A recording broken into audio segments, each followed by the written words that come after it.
할렐루야. 우리가 지난주부터 오순절 성령 강림에 대해서 함께 말씀을 나눕니다.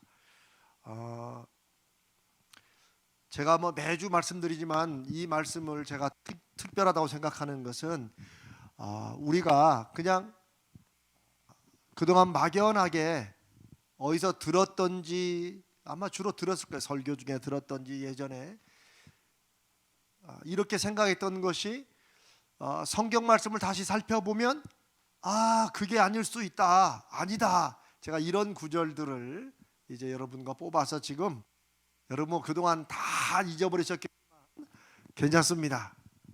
오늘 이제 18번째 주제를 합니다.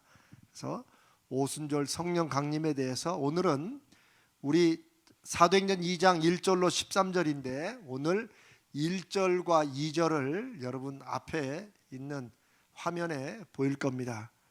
이제 오순절에 성령이 어떻게 임하셨는가 하는 그 장면들을 2000년 전에 그 성경의 기록을 우리가 다시 살펴보면서 함께 말씀을 나눠봅니다. 어떤 분이 이런 말씀을 하셨는데 그게 참 좋은 것 같아요. 우리가 지금은 이 성경책이 이렇게 보기 좋은, 안 보이는 분은 큰 글자로, 어떤 분은 또 아주 얇은 걸로 다양하게 성경이 나와 있잖아요. 그래서 우리는 그냥 책처럼 생각되지만 그렇게 생각하지 마시고 이 책을 읽을 때 이게 옛날 2000년 전에 혹은 그 후에 이렇게 처음에 기록된 양피지에 쓴 그런 말씀을 내가 지금 두루마리를 펴서 읽는다, 이런 마음으로 다 이게 우리 상상이죠. 그렇게 읽으면 이 말씀 한 구절이 2000년 전에 기록된 말씀이 지금 나에게 이게 전해지고 있다는 그 사실을 좀 귀하게 생각하라고 어떤 분이 그런 말씀 하시는데 참 의미 있는 것 같습니다. 우리 그런 점에서 사도행전 2장 1절과 2절을 우리 한 마음으로 같이 읽습니다. 시작. 오순절 날이 이미 이름에 그들이 다 같이 한 곳에 모였더니 호련히 하늘로부터 급하고 강한 바람 같은 소리가 있어 그들이 앉은 온 집에 가득하며, 예수님께서 승천하시기 직전에 제자들에게 마지막 부탁하신 것은 예루살렘을 떠나지 말고, 아무리 겁나도 도망가지 말고, 그렇죠? 왜? 부활하시고 나서 예수님이 제자들을 찾아가셨어요. 왜 찾아가셨어요? 제자들이 예수님을 만나러 온 게 아니니까. 이들은 부활은 생각지도 못하고 각자 숨어 있었으니까 예수님이 그들이 숨어 있는 곳에 직접 찾아가셨어요. 그러니까 예수님이 안 계시고 나면 또 이들이 딴 생각할까 봐 40일 동안이나 부활하셔서 함께 하시면서 하나님 나라의 일을 말씀하셨는데 또 잊어버릴까 봐. 그래서 이들을 단단히 붙잡아 놓으시고 내가 세상 끝날까지 함께 한다는 증거를 보여주시기 위해서 우리는 다 알지만 누구를 보내주시기로 하셨어요? 성령을 보내주시기로 하나님께 구하고, 그 다음에 제자들에게는 성령을 보내주겠다 그러면 또 우리 그렇죠, 미리 딱 말해주면 어떤 사람은 그걸 아는 사람은 귀하게 생각하지만 모르는 사람은 성령이 오신다고 되겠나 이런 생각을 할까 봐 뭐라고 말씀하세요? 이미 사실은 그 전에 말을 다 했는데 제자들은 다 까먹었을 것이고, 다만 예루살렘을 떠나지 말고 아버지께서 약속하신 것을 기다려라 그렇게 말씀하십니다. 그리고 얼마 되지 않아서 우리가 오순절이 50일 만에, 그렇죠? 6월절이 시작되고 50일 만이라고 그랬으니까 예수님이 부활하시고 한 40일을 같이 계셨으니까 성경에 있는 대로, 그러면 6월절 다음에 오순절 시작이 하루 이틀 사이라고 그랬죠. 여러분 기억 못 해도 됩니다. 다만 옛날에 말했던 것 같아요. 이런 아련한 기억은 있죠. 생전 처음 듣는 표정을 하지 마시고 옛날에 한번 들은 것도 같다 이렇게만 하시면 돼요. 자, 그러니까 뭐 굳이 날짜를 꼽을 없지만 보통 한 8일에서 7일에서 10일 사이에. 왜냐면 너무 오래 기다리면 또 이 사람들이 떠날까 봐. 그러니까 저는 그런 걸 생각하면 참 예수님이 참 우리의 마음을 너무 잘 아신다. 그리고 그날 어느 날 이제 앉아 있는데, 모여 있는데 성령이 임하셨어요. 자, 여기에 대해서 첫 번째 우리가 살펴볼 것은 성령이 언제 임했어요? 성령이 임하시기 직전에 이들은 뭐 하고 있었어요? 모여 있어. 그럼 여러분들 성경을 잘 읽으신 거야. 보통은 기도하는 중에 성령이 임했다고 생각을 해요. 여러분 그런 생각 해보신 적 없으세요? 그렇죠? 모여서 뭐 했겠어? 이들이 기도했겠죠. 열심히 기도하는 중에 갑자기 성령이 임했다고 이제 이렇게 많이 설교도 많이 하고 그런 식으로 대부분 다 이해해요. 그런데 성경의 기록만을 보고 성령에 관한 성경의 말씀들을 보면 기도하는 중에 성령이 임했다고 하는 말이 성경적인 정확한 근거를 갖고 있지는 않다는 거예요.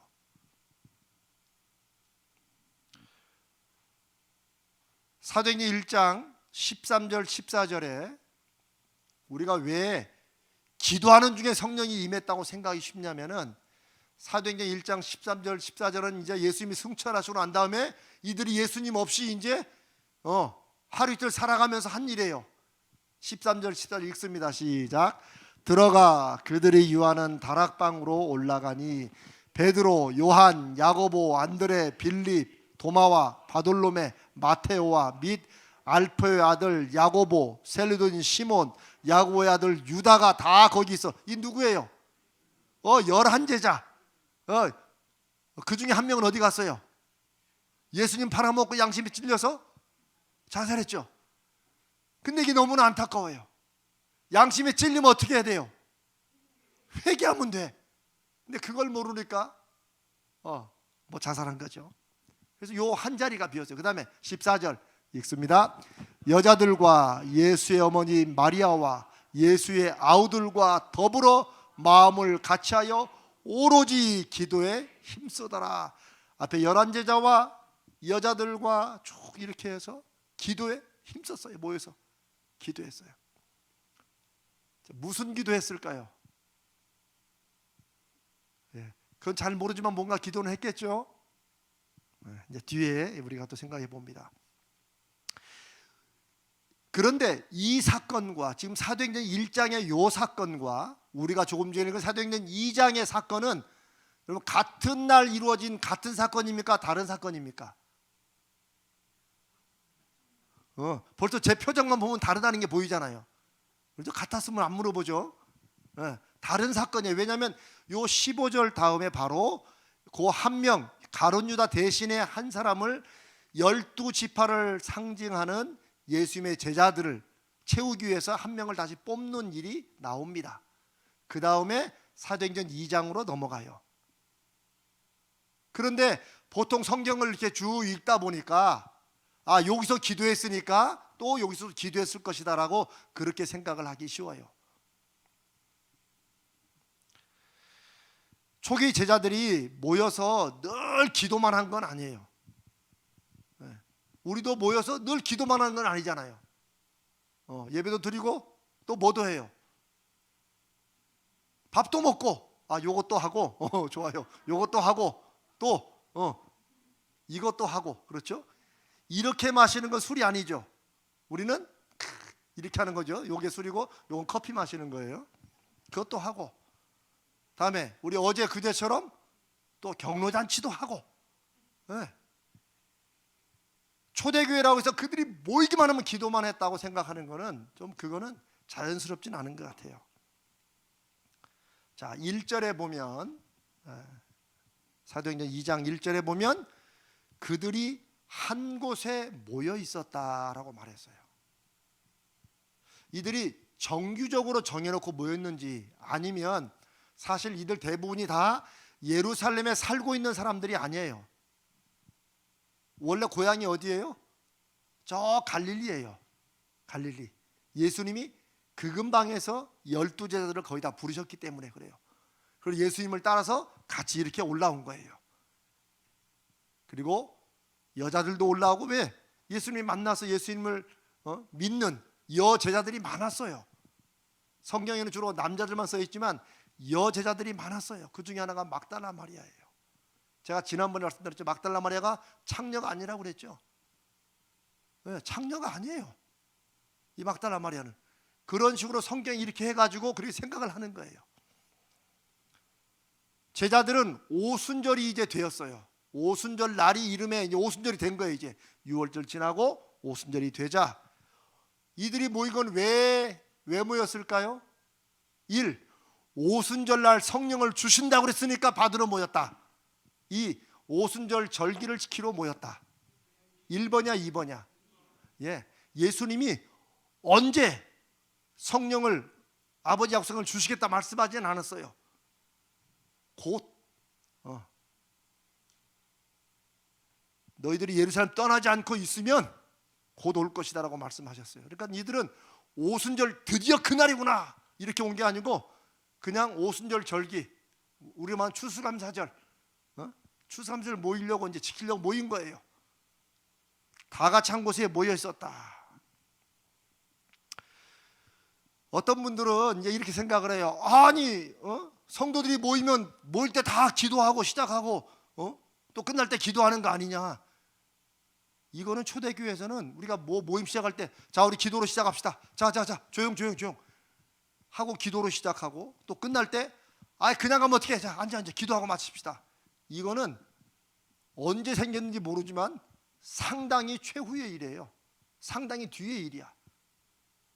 저는 모일 때 기도로 시작하고 끝날 때 기도로 끝나는 건 저는 좋은 전통이라고 생각합니다. 그런데 이렇게 기도로 시작하고 기도로 마치는 것을 정말 하나님께서 이 모임에 함께 해주시고 인도해 주시옵소서. 이 모임에 있는 모든 것을 하나님 역사해 주, 이런 뜻으로 하려면은 그 기도가 끝나고 마치는 기도가 정말 간절한 마음으로 진실된 마음으로, 더 중요한 건 뭐예요? 기도로 시작했으면 그 모임이 기도로 구했던 하나님과 성령이 함께 하신 걸 믿고 모임이 진행돼야 돼요. 무슨 말인지 아시겠죠?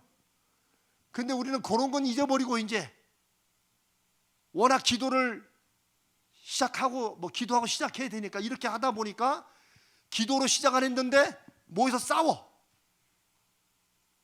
우리 말하는 게 저쪽 동네를 말하는 거예요. 하다가 싸워.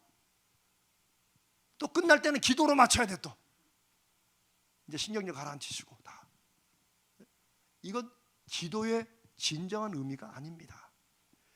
기도가 무엇인지를 아는 성도들은 기도는 하나님을 초청하는 거라고 그랬어요. 물론 우리와 늘 함께 하시는 하나님이시지만 지금 우리가 하는 일에 하나님 아시지만 우리 마음이 하나님 여기서 직접 들으시고 우리를 인도해 주시라고, 그렇게 하나님을 내 삶과 우리가 하는 일에 초청하는 거예요. 그게 기도예요. 자, 이들은 초대교회는 사도행전에 기도했던 장면들이 여러 번 나와요. 함께 모여 기도했던 장면들이, 거기를 보면 이들의 기도는 그 기도하는 어떤 이유와 혹은 어떤 특별한 목적이 있었어요. 가령 사도들이 잡혀갔을 때 이들이 모여서 기도했어요. 또 사도들이 풀려나가지고 지금 소위 종교 지도자들과 제사장들과 이 사람들이 핍박하려고 한다는 거, 막 겁준 것을 다 전하잖아요. 그리고 나자 이들은 그 어려운 상황 속에서 뭐 했어요? 기도했어요. 우리가 이것도 지난번에 나눴어요. 왜 기도했어요? 이들에게는 기도가 실질적인 능력이고 힘이었어요. 그냥 예수 믿는 사람들이니까 기도해야 돼, 이들은 한 번도 그렇게 생각한 적이 없어요. 그전에는 기도를 안 했어요. 기도를 몰랐어요. 그러나 이들이 성령이 임하시고 나자 이들의 기도는 달라졌어요. 이들은 지금 함께 하시고 기도하면 반드시 응답하시는 하나님을 구하고 그 힘으로 살고 그 은혜 가운데 우리가 뭘 해야 될지를 묻는 기도, 이런 기도가 있었어요.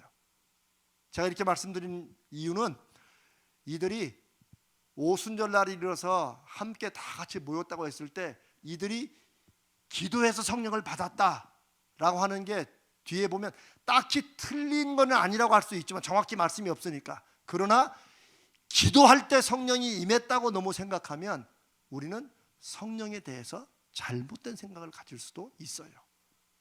그게 어쩌면 한국교회에서 성령님에 대해서 갖고 있는 오해 중에 하나가 그런 것일 수 있다는 거예요. 예수님도 제가 아까 말씀드렸지만 사도행전 1장 4절에 제자들에게 너희들이 성령 받기 위해서 기도 계속하고 있어라 라고 말씀하지 않았어요. 그저 예루살렘을 떠나지 말고 내가 말한 대로 아버지께서 약속하신 것을 기다리라고 했어요. 기다리라고. 물론 이제 믿음 좋은 분들은 아니 목사님 우리가 믿으니까 기다리면서 기도하는 거 아닙니까? 좋아요. 그건 좋은데 우리는 2000년 전에 초대교회 교인들이 아직 뭐 초대교회라고 할 수도 없죠 지금.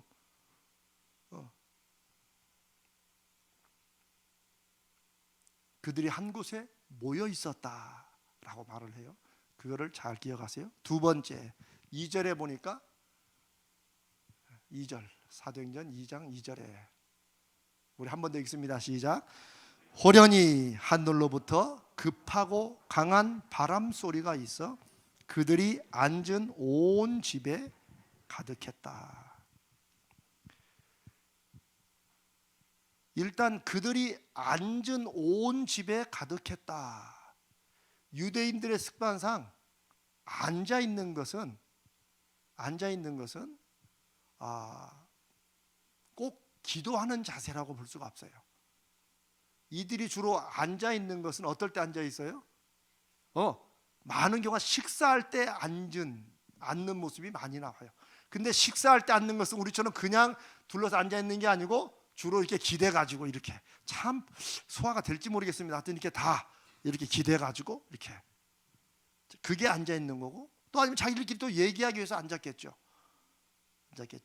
고대 유대인들이 의자에 앉아 있었다는 그런 것은 잘 전해지지 않습니다. 왜냐하면 이들이 의자를 쓰지 않았었어요. 그러니까 예수님께서 적어도 복음서에서 제자들과 함께 식사하고 뭐 어느 집에 가서 식사하고 하실 때 다 우리가 말하는 것처럼 지금 그 레오나르도 다빈치가 그린 최원야처럼 다 테이블에 앉아가지고 이렇게 하는 것처럼 생각하면 그건 서양식 생각한 거고, 다 우리는 옛날에 어떻게 앉았어요? 우리는 그냥 바닥에 이렇게 양반 자리로 이렇게 앉았잖아요. 의자에 앉다는 개념은 나중이에요. 그런 걸로 봐서 이들이 식사하기 위해서 앉아있는 자세나 아니면 그냥 이들이 편하게 의자로 앉는 게 아니라 좌식으로 그냥 앉아있다는 거이기도 해요. 이들은 어쩌면 앉아서 대화를 나누고 있을 수도 있어요. 여러분, 성령이 이제 하나님께서 약속하신 걸 기다리는데 이들이 이날이라고 아는 것도 아닌데 앉아가지고 계속 하나님 주시는 걸 기다리라고 또 이렇게 있었지는 않았겠죠. 그렇죠? 사람은 그럴 수 없죠. 그냥 하여튼 예루살렘 떠나지 말라는 게 중요하니까 이제 마띠아를 채워서 12명 뽑았으니까 앉아가지고 뭐 그룹으로 앉았던 뭐 두런두런 얘기할 거 아니에요. 아마 예수님 얘기를 많이 했을 거예요. 왜? 여전히 이들에게는 믿음도 있고 한편으로 두려움도 있고 기대도 있고 의심도 있고 뭐 이럴 거 아닙니까? 그렇죠? 그러니까 예수님 얘기도 했다가 또 자기도 했다가 아마 자기들이 예수님과 함께 했던 뭐 이런 일들을 두런두런 얘기를 할 수도 있습니다. 이건 그냥 다 상상입니다. 제가 상상하는 거예요. 그런데 성령이 어떻게 임하셨다고 그래요? 갑자기? 호련이가 갑자기, 내가 또 갑자기가 나왔네. 호련이, 이게 참 한문인데 갑자기요. 갑자기. 이 갑자기는 뭐예요? 사람들이 기대했다 안 했다? 아니에요. 갑자기 그냥. 이 갑자기를 생각해 보면 이들이 기도하는 중에 갑자기 임했다고 말하는 게 조금 안 맞아요. 이 갑자기는 내가 지금 하고 있는 것과 일어난 일이 잘 맞을 때가 갑자기예요? 안 맞을 때가 갑자기예요? 아니 내가 얘기를 하는데 갑자기 따귀를 팍 때리잖아. 이거지. 내가 딱 이렇게 하고 있는데 갑자기 따귀를 때리더라고. 이건 아니지. 이거는 벌써 때릴 줄 알고 기대하고 있는 거죠. 이제 제가 이렇게 여러분에게 좀 재밌게 표현하는 것은 성경을 해석할 때 그냥 뭐 느낌으로 이렇게 하는 게 아니라 다 그 구절이나 단어 쓰임새를 보고 또 다른 학자들 어떻게 했나 이런 걸 보고 하는 거예요. 갑자기 하는 것은 이 사람들이 하고 있던 그 행동과 우리가 말하는 성령이 임하시는 그것과 잘 연결이 안 되는 거였다. 네. 이게 바로 갑자기의 의미예요. 그 다음에 급하고 강한 무엇 같은 소리가 있다고? 바람 같은 소리가 있었다. 지금 성령이 임하시는, 그전에도 성령은 구약시대도 임하셨지만 이제 예수님께서 하나님께 구하여 예수님이 없는, 육신으로 없는 이 세상에서 예수를 그리스도와 주로 고백하는 사람들을 교회로 세워가시고 예수님의 남은 일들을 해나가기 위해서 이들로는 안 되니까, 예수님이 함께 있어도 안 됐는데, 그러니까 아예 예수님의 영이, 성령이 그들 가운데, 그리고 그들을 인도하시기 위해서 최초로, 인류 최초로 하나님의 영이 직접 그들에게 임하시는 이 장면을 저렇게 기록하고 있어요. 급하고 강한 바람이 갑자기. 근데 이게 바람 같은 소리가 있다고 그랬으니까 이게 바람인지 아닌지는 정확히 또 몰라요. 그런데 이런 말씀이 예수님께서 성령에 관한, 우리가 성령에 대해서 잘 알 수 있는 게 누구 말씀을 통해서예요? 사실 예수님 말씀을 통해서예요. 예수님께서 성령에 관해서 말씀하신 것과 굉장히 일치해요. 가령 요한복음 3장 8절에 예수님 말씀하시기를 바람이 임의로 불매. 임의로는 뭐예요? 바람이 자기 뜻대로 부는 거야. 우리가 이렇게 부르나 저렇게 부르나 한다고 되는 게 아니에요. 네가 그 소리는 들어도 어디서 와서 어디로 가는지 알지 못하나니 성령으로 난 사람도 다 그러하니라. 예수님이 성령이 임하시고 역사하시는, 저기서는 거듭나는 거, 다시 태어나는 거, 하나님의 자녀가 되는 것을 성령의 역사로 말씀하시면서 예수님이 바람으로 비유를 하세요. 바람으로. 그런데 바람에 대해서 우리가 알 수 있는 게 뭐예요? 소리는 들을 수 있어요. 이 말씀이 저 사도행전 2장에서 갑자기 강하고 급한 바람 같은 소리가 있었다. 이들이 다 함께 들은 거예요. 실제 바람이 후 불어, 그거는 모르지만 바람 같은 소리가 있었다.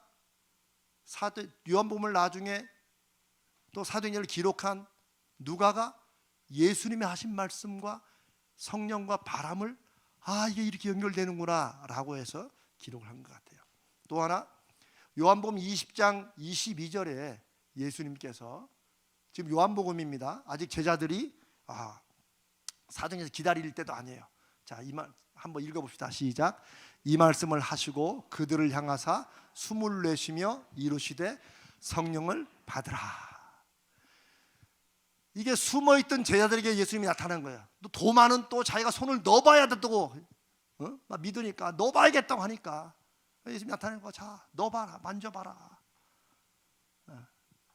그 다음에 예수님이 그들을 향해서, 그 믿음 없는 제자들을 향해서 뭐예요? 숨을 내쉬며. 자, 이 숨을 내쉬는 게 어떤 걸까요?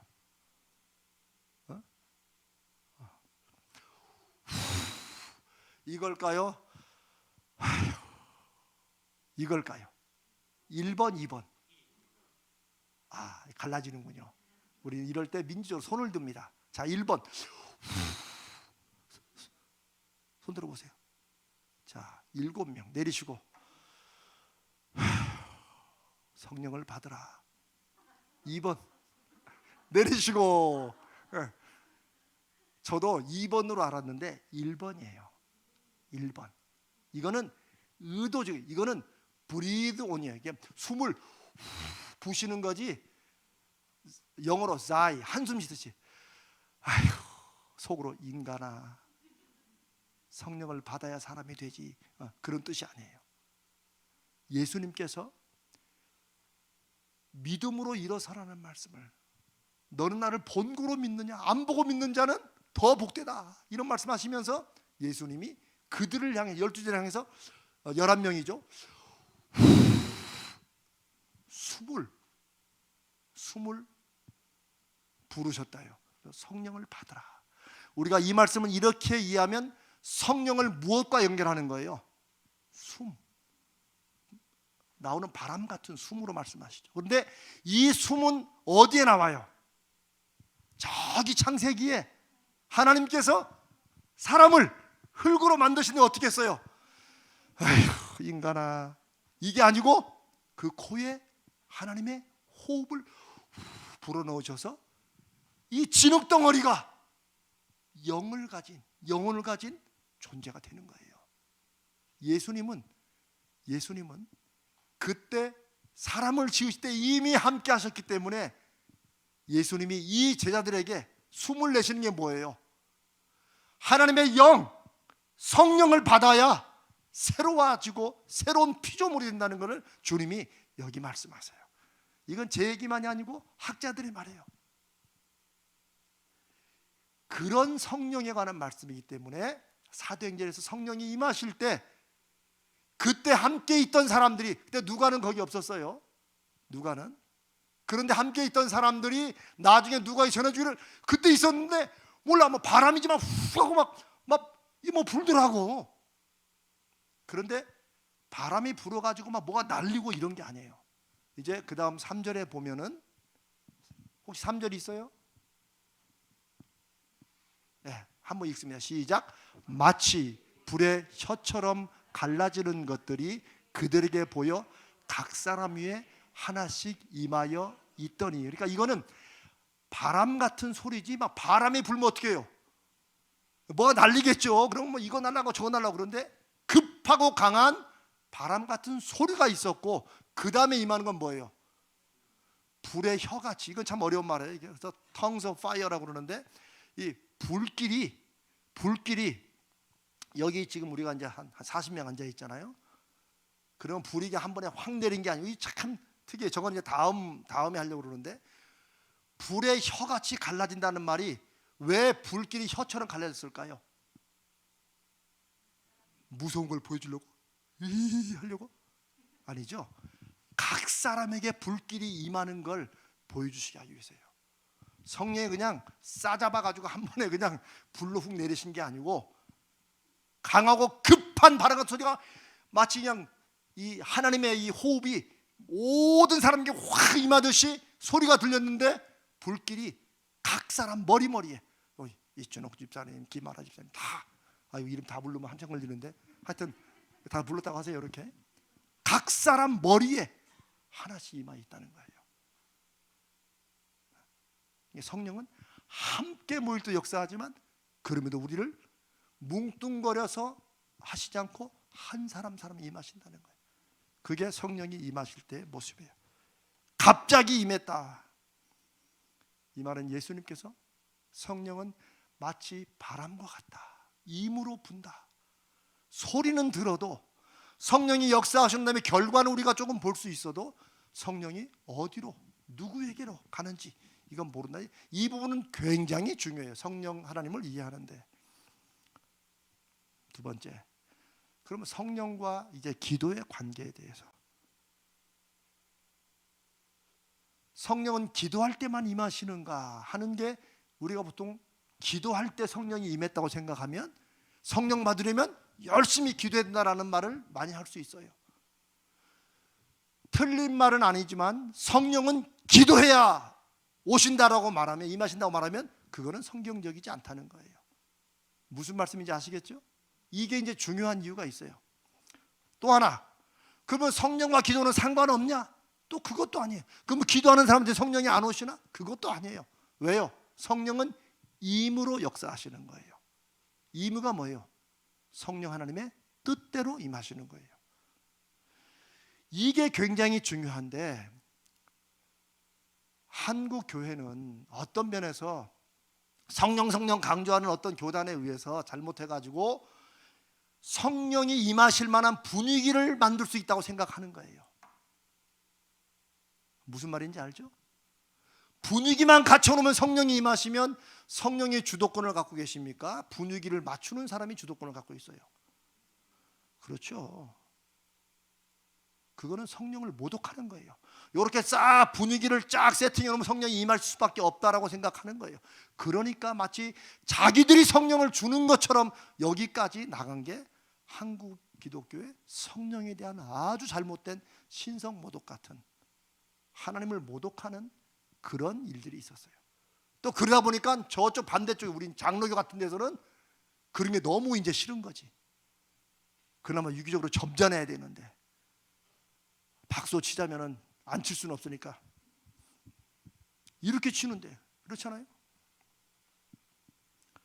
중요한 것은 성령의 임재, 성령이 임하시는 것은 우리가 무엇을 하는가, 우리가 어떻게 하는가, 여기에 달려있다, 달려있지 않다.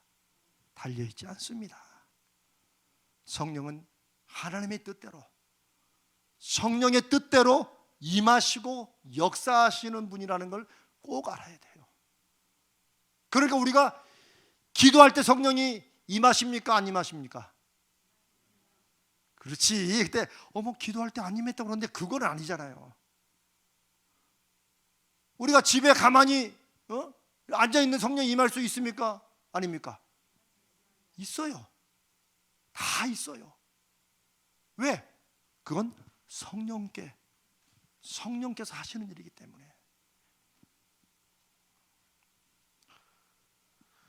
물론 오순절, 우리가 아까 읽었던 오순절 그때 제자들이 모여서 기도하고 있을 수 있습니다. 그들이 맨날 멀뚱멀뚱 이렇게 했다고 볼 수는 없잖아요 또.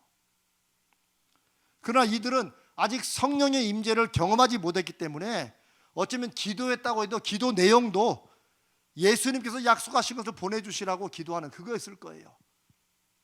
저는 기도를 했다고 해도 아직 성령이 오시는지 그건 모르고, 우리도 성령의 충만함을, 우리는, 여러분 성령 받았습니까, 안 받았습니까? 요쪽은 받았는데 요쪽은 안 받았구나. 성령 안 받았으면 예수 믿는 사람이 될 수가 없습니다. 그거 아세요? 성령께서 우리 안에 계셔서 우리를 인도하시지 않고는 주님을, 그리스도를 주라고 시인할 수 없다고 그랬어요. 그게 언제냐? 우리가 믿을 때 성령이 들어오시냐 하면 성령이 들어오셔서 믿게 하느냐, 그건 우리가 알 수가 없어요. 왜? 성령은 바람처럼 역사하는 분이기 때문에, 신비한 역사이기 때문에. 다만 우리는 성령이 임하셨기 때문에 내가 예수 믿고 하나님의 자녀가 된 거, 요거 하나는 분명해요. 우리 가운데 다 성령이 계신다, 안 계신다? 다 계십니다. 아까 제가 불의 혀처럼 갈라진다고 그랬죠? 각 사람에게도 성령이 계시고, 우리가 함께 모이는, 주의 이름으로 모이는 곳에 두 사람 세 사람이라도 내가 그들과 함께 있다. 주님이 영으로 함께 하시는 거예요. 나한테만 성령이 있다고 생각하는 것도 문제고, 함께 모여가지고 뭔가를 해야지만 성령이 임하신다는 것도, 그것도 바른 것도 아니에요. 우리는 그래서 성령이 우리 안에 계시고 우리가 성령 안에 있고, 이 말이 맞는 거예요. 아멘. 그래서 사랑하는 여러분들 가정들이 성령께서 늘 충만히 임재하시는 가정 되기를 축복합니다. 그래야 돼요. 그래야 돼요. 제가 갑자기 웃음이 터지면 제가 지금 이 말을 하려고 하는데, 요거 보나마나 제 동생이 들을 거거든요. 지금 같이 제 동생이 우리 같이 다니잖아요. 내가 이제 전에는 이제 그 이재훈 집사가 없을 때는 제가 우리 이제 아버지에게 하는 게 자연스러운데, 그 집에 온다면 제가 조금 여러분, 성령이 임하시는 가령 기도가, 간절한 기도를 한다고 합시다. 그게 특별한 어떤 기도, 이것만을 말하는 게 아니에요. 여러분이 아침, 점심, 저녁 식사하는 중에 기도하시죠? 정말 주님께서 오늘 이 한 끼를 나에게 주신 것이 하나님의 은혜입니다 하는 것을 믿고 그 음식을 붙들고 간절히 한번 기도할 때 성령이 임하시고 이미 여러분의 함께 하신 성령께서 여러분 마음을 울컥하게, 여러분 마음을 감동으로, 여러분 마음을 확신으로 하나님 이 힘든 중에도 저와 함께 하시는 이걸 확인시켜 주는 거예요. 그게 성령의 역사예요. 성령이 임하시는 게 막 임해가지고 갑자기 뭐가 달라지는 게 아니고 이미 우리 가운데 함께 계시는 성령께 우리가 성령님 저에게 임하여 주시옵소서라고 기도하는 것은 우리 안에 계신 성령께서 마치 불로 따지면 막 확 타올라가지고 내가 그 성령으로 인한 성령께서 주시는 확신으로 해서 내 말씀으로 살아야지. 그래, 내가 너무 고민할 게 없지. 내가 그전에는 이렇게 맘먹지 못했을 그런 마음을 성령께서 먹게 하시는 거예요. 이게 성령이 임하시는 증거가 되는 거예요. 아멘. 성령이 임하신다는 게 마치 그냥 이것만 우리는 그냥 나도 성령이 많은 성들이 막 성령만 한번 확 임했으면 좋겠다. 그러면 자기가 하고 싶은 거 막 다 할 수 있다고 생각해요. 근데 가만히 생각해 보세요. 내가 성령이 충만히 임했는데 그 목표가 내가 하고 싶은 것 좀 막 확 다 할 수 있도록 이러면 우리가 성령의 종입니까? 성령이 우리의 종입니까? 솔직히 말하면 그거예요. 하나님 한번 확 임하셔. 내가 그냥 막 하고 싶은 거 다 하게 해달라고 하면은 성령께서 임하셔가지고 그래 이제 네 하고 싶은 거 해 라고 하는 거와 똑같은 거예요. 우리가 나중에 성령 충만에 대해서 다시 말씀을 살펴봅니다. 다시 성령 충만의 목적이 있어요. 성령께서 저와 여러분에게 충만히 임하셔가지고 나타나는 그 역사와 증거가 다 이유가 있어요. 우리가 성령이 오시옵소서, 하나님께 성령을 부어주소서 이렇게 기도할 수 있어요. 그건 내가 성령이 없기 때문이 아니라 내 안에 계시는 성령이 저를 완전히 붙잡고 성령의 지배를 내가 완전히 받도록 해주시라는 이런 기도 할 수 있습니다. 그러나 성도들이 이미 성령을 안에 우리 안에 모시고 이미 성령 안에 있는 성도들은 우리 인생에 우리 모임에 함께 하시고 일하시는 성령께서 지금 우리와 함께 하시고 우리의 인생을 이끌어 가신다는 그 증거를 확실하게 저한테 확인시켜 주시고 그걸 제 삶에서 눈으로 보게 해 주시고 뭐 이런 역사하심에 대한 기도가 되는 거예요. 무슨 말이냐? 성령의 충만함, 성령을 저에게 부어주셔 하는 기도를 여러분들이 혹시라도 조금 두려워하거나 조금 뭐 나는 그냥 지금 이 정도 그러니까 예수님 말씀만 믿고 이런 분들이 있다면 그러지 마시고 저와 여러분의 지금 인생을 예수 믿는 인생을 주관하시고 이끌어 가시는 분은 성령이세요. 예수님이 영으로 함께 하시는 거예요. 여러분 그걸 아셔야 돼요. 아우 목사님 저는 예수님은 참 친근한데 성령님은 좀 그래요. 아이 참네 정말 신기하셔. 삼위일체라는데 그걸 또 딱딱 또 구분하시네. 그러지 마셔야 돼요. 예수님이 내가 세상 끝날까지 너희와 함께 하겠다. 그 약속을 삼위일체 성령을 통하여 우리 가운데 이루어 가시는 거예요. 그러니 저와 여러분의 기도 중에 성령 충만하게 해주시라고. 제 안에 그냥 한번 막 불붙듯이 확 타올라가지고 내가 이런 확신으로 한번 살아보는 여러 가지 사람마다 다양한 게 있지만 성령은 반드시 성령은 우리에게 계신 증거를 나타내 보이십니다. 어떨 때? 우리가 갈망하고 원할 때. 우리가 원하지 않으면 성령은 그냥 가만히 계세요. 왜?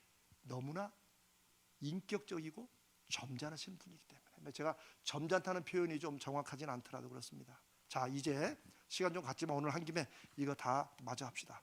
세 번째로 오순절 성령 강림이 꼭 기도했을 때 오신 것만은 아니라고 제가 이걸 왜 이렇게 강조하느냐.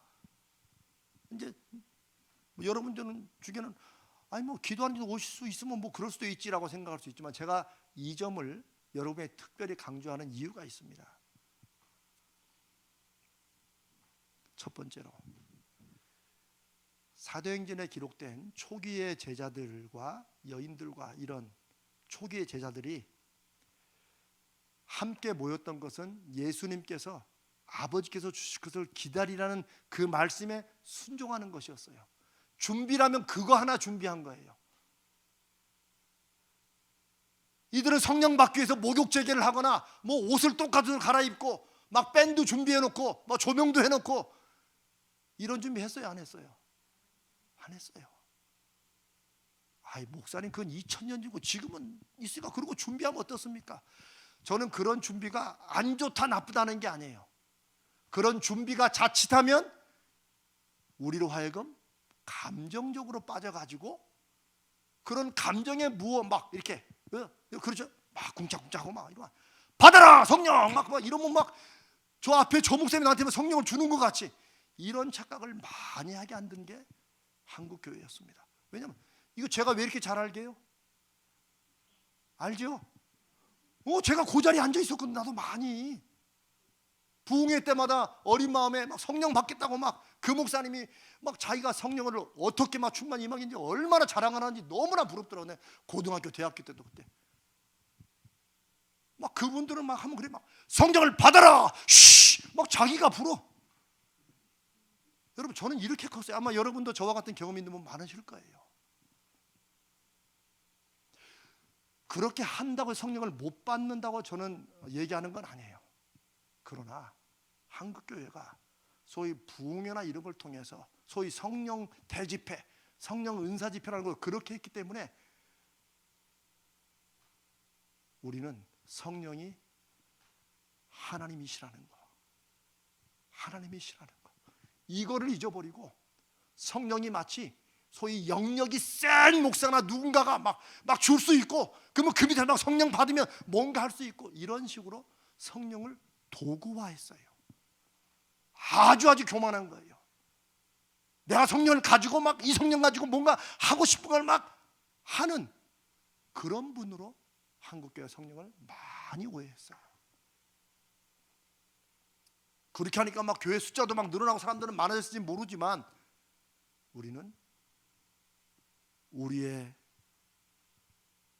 연약하고 추악한 우리 마음에 들어오셔서 이걸 성전으로 하나님이 거하시는 거룩한 전으로 삼아주시고 우리에게 주님이 말씀하신 것을 생각나게 하시고 기억나게 하시고 잘 이해하지 못한 건 그때는 좀 피곤해서 넘어갔는데 나중에 그 말씀이 갑자기 딱 떠오르면서 나에게 힘이 되시고 의지가 되게 하시고 그리고 때로는 내가 기도 정말 해야 되는데 기도가 뭐고 너무 지쳐있을 때 그럴 때라도 우리의 마음의 소원을 신음소리라도 들으시고 이루어주시고 인도해 주시는 지금 저와 여러분의 신앙생활을 한다 하나님의 자녀로 살아간다는 이 모든 게 우리와 영으로 함께 하시는 예수님의 영 성령으로 이루어진다는 것을 우리는 하나님 말씀대로 믿지 못하고 그냥 성령은 이제는 마치 그런 분들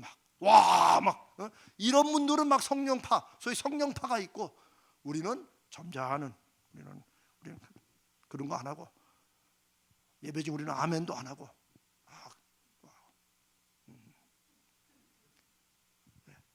이렇게 양분으로 시켜놨던 게 한국교회가 예수님의 말씀을 성령에 관한 말씀을 말씀으로 읽어야 되는데 귀로만 듣고 이렇게 했기 때문에 그렇다는 제가 그거를 강조하기 위해서 성령은 기도했을 때만 오는 분이 아니다. 그리고 뭐 그게 중요한 건 아니에요. 오순절에 기도했을 때 성령이 임했냐 아니냐 그거 중요하지 않아요. 그들이 기도했을 때 임했건 안 했을 때 임했건 무슨 상관이에요. 왜? 아버지 약속하신 것을 결국 그 제자에게 부어주셨는데 그리고 완전히 세상이 뒤집어졌는데 그러니 제가 강조하는 것은 우리가 지금 성령을 받기 위해 이미 성령을 받은 우리가 성령 충만하기 위해서 뭔가 다른 특별한 준비를 하거나 소위 영적인 분위기를 조성하거나 만들 필요가 없다는 거예요. 막 내가 막 준비한 성령이 오시는 게 아니에요. 내가 너무 지쳐가지고 기도고 뭐고 다 싫을 때 여러분 있죠? 없으신가? 나만 그러나? 그럴 때 그래도 마음 한구석은 하나님을 바라고 정말 하나님이 계시면 뭐라도 하셔야지 이럴 때라도 성령께서 우리에게 우리 마음속에 계신 성령께서 말씀을 하시고 뭘 생각나게 하시고 떠오르게 하시고 누군가의 전화가 와가지고 왜 그래 권사님 힘내 이리 와 저기 우리 밥이나 한 끼 먹자고. 성령의 역사하시로 저는 믿습니다. 성령은 그렇게 역사하시는 거예요. 성령은 사람이 임하게 하고 역사하게 할 수 있는 어떤 비인격적인 기운이나 어떤 힘이 아닙니다. 아까 읽었지만 요한복음 20장 22절에 예수님께서 제 아들에게 숨을 내쉬면서 성령을 받으라고 하실 분은 오직 예수님 한 분밖에 없어요. 감히 인간이 뭐라고 성령을 받으라고? 이거는 정말 심각한 죄입니다. 그럴 수 없습니다. 성령께서는 이미 저와 여러분 안에 계시고 우리가 모이는 이곳에도 성령이 우리를 친히 인도하심을 믿습니다. 여러분 솔직히 저도 이런 고백이 필요할지 모르겠지만 저도 이 금요일날 기중기가 어떨 때는 막 힘들 때가 있어요. 막 벅찰 때가 있어요. 솔직히 이미 성령이 다 하시니까 오늘은 빨리 끝내고 오늘 빨리 끝내야겠다. 제가 이런 생각을 할게요, 안 할게요? 너무 자신 있게 말하니까 좀 내가 솔직히 그럴 때 왜냐면 너무 지칠 때는 오늘은 어차피 성도들은 또 긴 설교보다는 짧은 거 좋아하니까 빡 끝내고 그냥 해서 오늘은 정말 기적처럼 9시 반에 딱 끝내보자. 저는 이런 생각을 생각보다 자주 합니다. 근데 벌써 9시 40분이네. 근데 저는 이런 모든 게 제가 늘 성령이 충만하다고 그렇게 얘기할 수는 없어요. 그러나 저는 압니다. 저에게 없었던 힘과 저에게 없었던 간절함과 이런 것이 나오는 것은 성령이 이끌어 주시는 것이다. 그러니까 여러분이 그렇게 저를 위해서 기도해 주시는 거예요. 여러분 우리가 기중기마다 우리가 다 우리의 기도를 한 다음에 우리가 주일 예배를 위해서 기도합니다. 혹 여러분 중에 주일 예배 늘 하는데 할지 모르지만 저는 어쨌든 간에 매 주일이 우리가 금요일 하나님 앞에 우리 예배를 살려주시라고 하나님이 임재하심으로 지치고 힘든 성도들에게 기대 없이 왔던 성도들에게라도 한 말씀이라도 찬송의 가사를 통해서라도 기도 한 줄을 통해서라도 하나님의 살아계심과 역사심을 확인하고 돌아가도록 성령께서 그렇게 그 마음속에 계신 성령께서 역사해 주시라고 하는 그 기도의 응답이 저는 매주일 일어난다고 저는 그렇게 믿습니다. 성령은 그렇게 역사하시는 것입니다. 사랑하는 여러분, 우리의 모든 일상생활에서 성령님이 역사하시고 말씀하시고 인도하시고 그 방법은 너무 다양하다는 것. 우리가 집중하면 우리가 하나님에 대한 갈망을 가지고 하나님 제게 좀 역사해 주십시오 라고 하면 어떤 길을 통해서든지 성령이 우리 가운데 함께 하시고 인도하신 증거를 보여주신다고 믿습니다. 제가 그래서 항상 여러분과 말씀 나눌 때 우리 예배 중에 기도할 때 그러잖아요. 주여 우리 믿음의 눈을 열어 주시옵소서. 믿음의 귀를 열어 주시옵소서. 저는 여러분 앞에 저의 부족한 믿음을 고백한 게 하나도 부끄럽지 않습니다. 왜냐하면 하나님이 저를 그런 경험을 통해서 쓰신다고 믿기 때문입니다. 우리가 봐도 보지 못할 때가 있고 들어도 우리 못 듣고 지날 때 많잖아요. 기왕 보는 거 예수 믿는 사람들은 우리 안에 성령의 역사하심으로 믿음의 눈으로 볼 수 있도록 그럴 때 우리의 환경과 일은 똑같아도 그게 다르게 보이고 하나님이 일하시는 것이 볼 수 있다고 저는 믿습니다. 그리고 여러분도 경험하실 것이고 저도 경험했습니다. 그러니까 우리 믿음의 눈을 열어주시고 믿음의 귀를 열어주시고 어차피 보고 듣는 게 중요한 이 세상에서 보고 듣는 것을 사람들이 말하는 것을 듣고 사람들이 보여주는 그것만 듣고 올라갔다 내려갔다 하는 인생 그만 살고 이제 하나님이 분명한 증거로 일하시는 손길을 하나님이 내밀하게 말씀으로 확신 주시는 음성을 듣게 해달라고. 그게 우리 안에 계신 성령이 지금 안 계시는 게 아니에요. 이미 여러분 안에 우리 안에 계십니다. 그 성령께 그 확신을 주시라고. 여러분 안 믿는 사람들도요 사람은 자기 의지와 결단으로 산다 이렇게 믿고 세상을 뒤집는 일들을 많이 하잖아요. 우리가 그런 사람을 위대한 사람, 영웅이다라고 불러요. 마음에 결심 하나 가지고. 그런데 우리의 그 마음의 결심은 성령께서, 하나님께서 그 마음의 결심을 주시는데, 우리의 결심은 왜 안 믿는 사람의 결심이나 결단만 못하게 그냥 마음이나 좀 위로받자고, 아유 나 시험 들었어, 맨날 예수 믿는 사람은 맨날 그러고 다녀. 맨날 시험 들었대. 제가 그렇지 않은 내가 시험 들었다는 말을 지금 또 설교에 또 준비합니다. 시험 들었다는 건 그런 말이 아니에요. 사랑하는 여러분, 우리가 성령을 더 충만히 받기 위해서 예수님께서 약속하신 성령을 우리가 갈망하는 마음으로 소원하고, 우리 원해야 돼요. 집중하고, 우리 생각과 마음을 열고, 우리 마음의 움직임에 민감하고, 우리 주변에 일어난 일들을 하나님, 혹 이게 하나님께서 일하시는 것입니까? 라고 내 마음에 한번 그런 생각을 한번 떠올려라도 보고, 이런 훈련 연습이 필요합니다. 꼭 해보세요. 제가 이건 수십 번씩 말해요. 꼭 해보세요. 성령 만나고 저쪽 이쪽 산 저쪽 산 이제 우리 교회는 가는 분들 없죠? 그러실 거 없어요. 여러분의 자리에서 내가 주의 약속을 믿고 이미 계신 성령을 믿고 나에게 성령이 분명한 확증으로 나를 온전히 붙잡아 주시옵소서, 이런 갈망이 있을 때 성령 여러분의 확신을 주시는 것입니다. 그럴 때 염려되었던 마음, 두려웠던 마음이 그냥 내가 뭐 인생이 다 그렇지, 우리는 이렇게 해서 많이 위로를 받아요. 그러나 성령은 한 번도 야 인생이 다 그러니까 받아들여라고 말씀하지 않습니다. 우리 가운데 성령은 말씀으로 확신을 주십니다. 조금만 더 기다려라. 이게 하나님이 주시는 성령을 통한 약속이라고 믿습니다. 우리가 홀로 혹은 우리가 함께 기도할 때 성령을 충만히 받기 위해 기도하는 것은, 우리가 때로, 아니 많은 경우에 마음은 정말 원하지만 우리 육신이 약하잖아요. 우리는 옛 습관들에 다 사로잡혀 있잖아요. 그래서 말씀대로 순종하고 실행하고 열매 맺는 것을 원하지만 잘 안 될 때 많잖아요. 그럴 때 성령이 우리 가운데 충만히 임하시면, 그 성령 충만이 우리 마음을 완전히 붙잡고 나에게 없었던 확신과 자신감과 결단과 하나님을 향한 기대를 주시는 그런 역사로 우리의 삶이 새로워지고, 사람들은 그걸 통해서 저 사람에게는 하나님이 역사하신다고 말하게 될 것입니다. 사랑하는 여러분, 오늘 우리가 시간을 많이 갖지만 이제 한 15분 정도 성령이시여 저를 온전히 주관해 주시옵소서, 성령을 충만하게 부어 주시옵소서. 여러분이 무엇으로 기도하든지 예수님께서 오늘도 우리에게 말씀하신다고 믿습니다. 아버지께서 약속하신 것을 계속 기다리고 갈망해라.